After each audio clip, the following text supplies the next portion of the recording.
To guide us in the coding process, we use the MELS document entitled Organization of Educational Services for At-Risk Students and Students with Handicaps, Social Maladjustments, or Learning Difficulties, which was copywritten in 2007.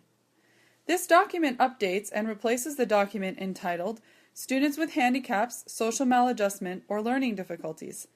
That was created in response to the policy adopted in the year 2000, the policy on special education adapting our schools to the needs of all students.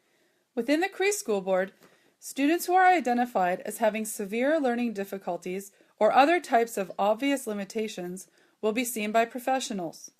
Once a report or reports have been generated with specific diagnoses, the school may proceed with the coding process.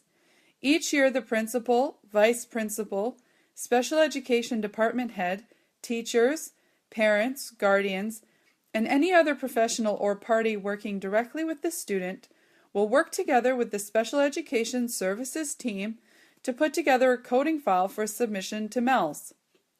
This usually happens in the month of October. However, the collection of pertinent documentation is ongoing throughout the year and is a team effort.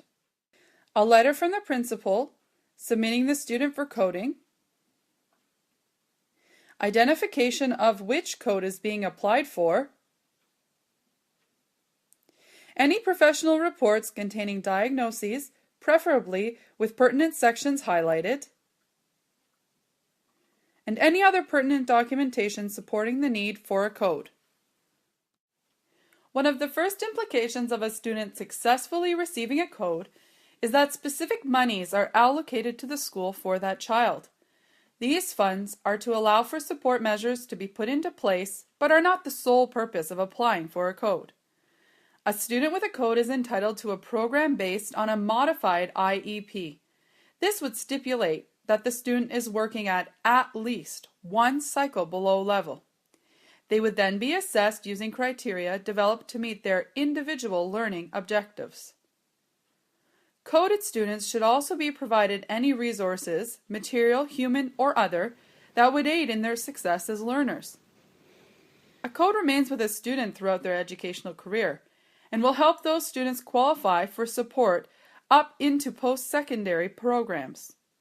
As students mature, code may at some point become inapplicable.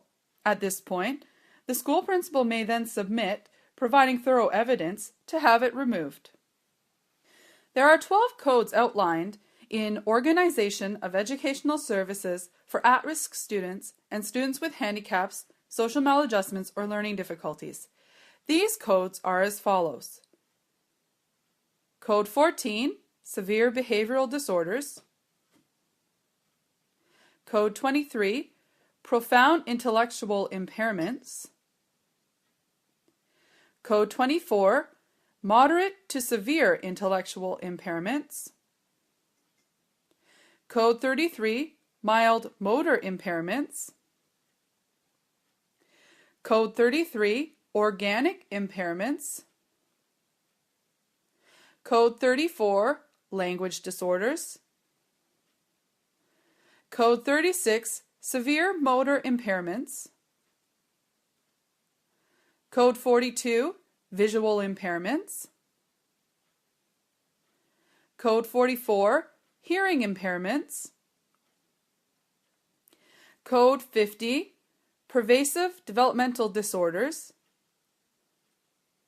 Code 53, Psychopathological Disorders. Code 99, which is given when exceptional need is presented and does not correspond with the criteria of any of the other codes. I will now walk you through Code 34, Language Disorders, to explore the specific information provided in each of the code charts. Each of the coding charts is broken into 4 sections. Section 1 names the code. For example, here, Code 34, Language Disorders. The second section of the chart is entitled Diagnostic Evaluation and Conclusions Drawn by a Professional. This section will outline any evaluations or information needed from professional evaluations. In this example, you would need an evaluation that has been carried out by a speech-language pathologist working with a multidisciplinary team using systematic observation techniques and appropriate tests. The evaluation would need to reveal major difficulties in the areas of language development, verbal expression, cognitive verbal functions, and moderate to severe difficulties in the area of verbal comprehension. Note the note 13. A moderate impairment with regard to verbal comprehension would be considered if the evaluation concluded that the student had severe verbal dyspraxia. The conclusions would also need to state that the student has severe dysphasia, severe primary language disorder, severe mixed language disorders, or severe verbal dyspraxia. Other necessary criteria would include the persistence of serious difficulties beyond the age of 5 and regular monitoring by a speech-language pathologist for at least 6 months prior to the diagnosis. Section 3 of the coding chart is entitled Limitations or Disabilities. This section of the chart will explore any limitations or disabilities that a child would have to manifest in order to be coded.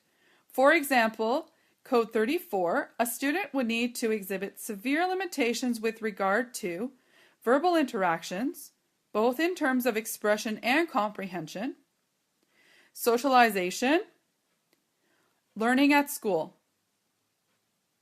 The persistence and severity of the disorder prevents them from carrying out school tasks normally assigned to other students of the same age.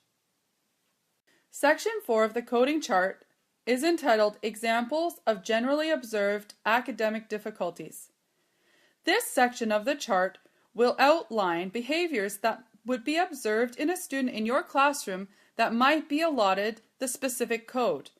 For example, in this case, Code 34, in terms of learning, a student would exhibit very limited vocabulary, both in terms of expression and comprehension, pronounced difficulties in expressing and understanding sentences, both spoken and written,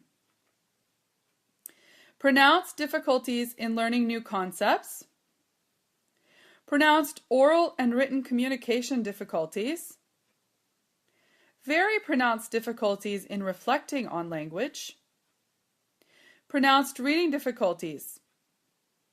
In terms of the student's abilities to function in school, behavioral and interpersonal difficulties when they feel they have not been understood or that they do not understand, difficulties in terms of autonomy and the sense of space and time, and difficulties taking into account verbal information in different situations.